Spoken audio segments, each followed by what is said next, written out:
ಇದಕ್ಕೆ ಕಾರಣ ಏನು ಅಂತ ಹೇಳಿದ್ರೆ, ಒಂದು ಅಲ್ಲಿ ಅದರ ದರವೂ ಕಡಿಮೆ ಇರುತ್ತೆ. ಎರಡನೆಯದು ಸಾಕಷ್ಟು ಒಳ್ಳೆಯ ಸ್ವಚ್ಛವಾಗಿರುವ ತಾಜಾ ಆಗಿರುವಂತಹ ವಸ್ತುಗಳು ಕೂಡ ಸಿಗುತ್ತೆ. ಅದರಿಂದ ಯಾವುದೇ ನಗರವನ್ನು ನಾವು ನೋಡಿದರೆ, ಇವತ್ತು ಬೆಂಗಳೂರು, ಮುಂಬೈ, ಕಲ್ಕತ್ತಾ ಈ ರೀತಿಯಾಗಿರುವ ದೊಡ್ಡ ನಗರಗಳನ್ನು ನೋಡಿದರೂ ಕೂಡ ಅಲ್ಲಿನ ಬಹುದೊಡ್ಡ ಪ್ರಮಾಣದ ಆರ್ಥಿಕತೆಯನ್ನು ನಿರ್ವಹಣೆ ಮಾಡೋದು, ಜನಸಾಮಾನ್ಯರಿಗೆ ಪೂರಕವಾಗಿರುವಂತಹ ವ್ಯಾಪಾರ ವಹಿವಾಟನ್ನು ನಡೆಸೋದು ಬೀದಿ ಬದಿ ವರ್ತಕರು, ಬೀದಿ ಬದಿ ವ್ಯಾಪಾರಿಗಳು.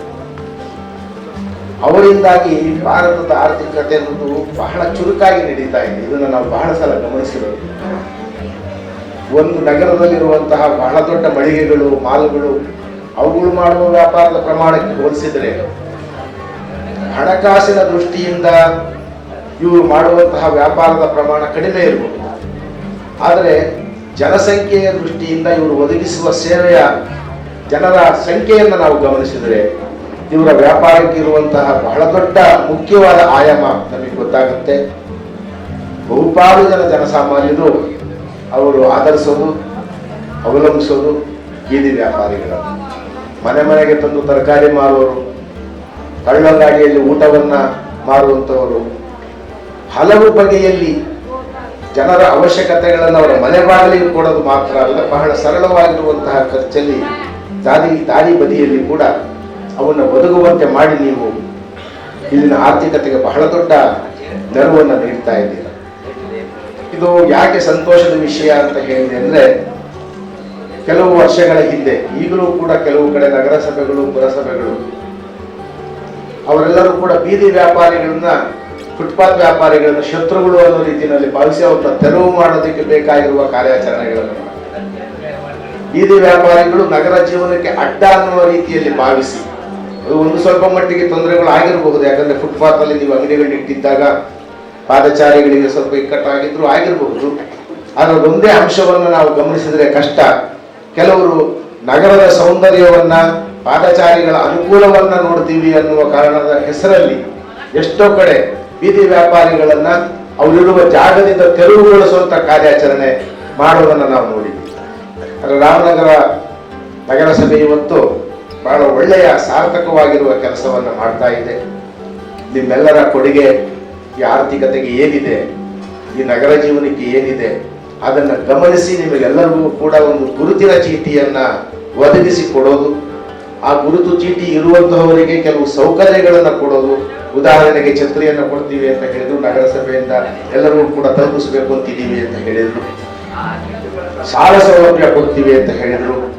10,000 20,000 ಕೊಟ್ಟು ಆನಂತರ ಅದನ್ನು ಸರಿಯಾಗಿ ತೀರಿಸಿದವರಿಗೆ 1,00,000 ರೂಪಾಯಿವರೆಗೂ ಸಾಲವನ್ನು ಒದಗಿಸ್ತೀವಿ ಅಂತ ಹೇಳಿದ್ರು. ಇದೆಲ್ಲವೂ ಕೂಡ ಜನಸಾಮಾನ್ಯರು ಮತ್ತೆ ಅಷ್ಟು ಕೈಯಲ್ಲಿ ದೊಡ್ಡ ಬಂಡವಾಳ ಇಲ್ಲದಿರುವಂತಹ ವ್ಯಾಪಾರಿಗಳಿಗೆ ಒಂದು ಆರ್ಥಿಕ ಚೈತನ್ಯವನ್ನು ಒದಗಿಸಿಕೊಡುತ್ತೆ. ಇದು ಖಂಡಿತವಾದ ವಿಷಯ ಅಂತ ನಾನು ಭಾವಿಸಿದ್ದೇನೆ.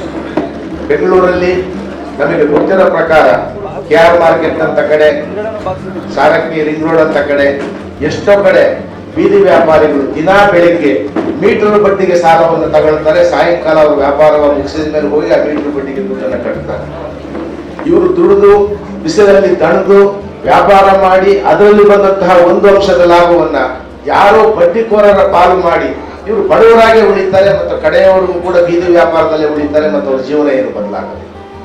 ಅದರ ಬದಲಾಗಿ ಬ್ಯಾಂಕುಗಳು, ಹಣಕಾಸು ಸಂಸ್ಥೆಗಳು, ಈ ರೀತಿಯಾಗಿರುವಂತಹ ಸ್ಥಳೀಯ ಆಡಳಿತ ಸಂಸ್ಥೆಗಳು, ನಗರಸಭೆ, ಪುರಸಭೆ ಇಂಥವುಗಳು ತಾವೇ ಮುಂದಾಗಿ ಸಾಲ ಯೋಜನೆಯನ್ನ ಕೊಟ್ಟರೆ, ಸಾಲ ಸೌಲಭ್ಯವನ್ನು ಕೊಟ್ಟರೆ ಬಡ್ಡಿ ರಹಿತವಾಗಿ ಅಥವಾ ಅತ್ಯಂತ ಕಡಿಮೆ ಬಡ್ಡಿ ದರದಲ್ಲಿ ಆ ರೀತಿಯಾಗಿ ಕೊಟ್ಟು ಯಾರು ಅದನ್ನ ಶಿಸ್ತಾಗಿ ತೀರಿಸ್ತಾರೆ, ಮರುಪಾವತಿ ಮಾಡ್ತಾರೆ, ವ್ಯಾಪಾರದಲ್ಲಿ ಮುಂದುವರಿಯೋದಕ್ಕೆ ಬೇಕಾಗಿರುವಂತಹ ಉತ್ಸಾಹವನ್ನು ತೋರಿಸ್ತಾರೆ, ಅಂಥವರಿಗೆ ಹೆಚ್ಚೆಚ್ಚು ಸಾಲವನ್ನು ಕೊಡ್ತಾ ಹೋದರೆ ಒಬ್ಬ ಬೀದಿ ವ್ಯಾಪಾರಿಯು ಕೂಡ ತನ್ನ ಮುಂದಿನ ಪೀಳಿಗೆಗೆ, ತನ್ನ ಮಕ್ಕಳಿಗೆ, ತನ್ನ ಕುಟುಂಬದವರಿಗೆ ಒಳ್ಳೆ ಭವಿಷ್ಯವನ್ನ, ಸೌಕರ್ಯವನ್ನ ಕಲ್ಪಿಸುವಂತ ವಿಧಾನದಲ್ಲಿ ಮುಂದುವರಿಯೋದಕ್ಕೆ ಅವಕಾಶ ಆಗುತ್ತೆ ಮತ್ತು ಆತನ ಶ್ರಮದ ಪಾಲು ಆತನಿಗೆ ಉಳಿಯುತ್ತೆ.